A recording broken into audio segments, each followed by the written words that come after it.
حبايبنا اللزم، الواحات البحرية وجمال الواحات البحرية وجمال النخيل.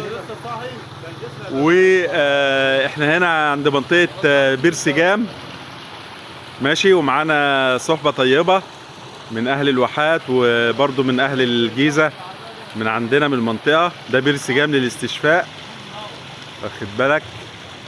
وطبعا منظر النخيل الجميل، فده طبعا احسن وقت تيجي وتنزل فيه بير سجام لو عندك بقى الام روماتيزم، الام في العظم، ظهرك بتوجعك، رجليك، ركبتك. ده احسن وقت اللي هو الايه، لان الميه هنا بتبقى سخنه، فالجو دلوقتي ربيعي، ففي الصيف بتبقى الناس مش طايقه الايه البتاع. صباح الفل يا عم احمد، قول لنا بعد اذنك الانطباع الاول عن الميه سخنه جامد، بس هي شكلها مفيده جدا بصراحه. ومبسوط يعني؟ مبسوط جدا طبعا. مش ندمان اللي انت دبيت المشوار ده؟ طبعا رحله جميله وسعيده، وربنا يكملها على خير باذن الله. ربنا. وكل المشاهدين بتاع حضرتك يجوا هيتبسطوا والله، يقضوا رحله جميله.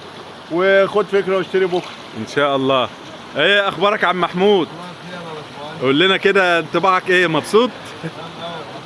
ربنا يحفظك ويمتعك بالرحلة ان شاء الله.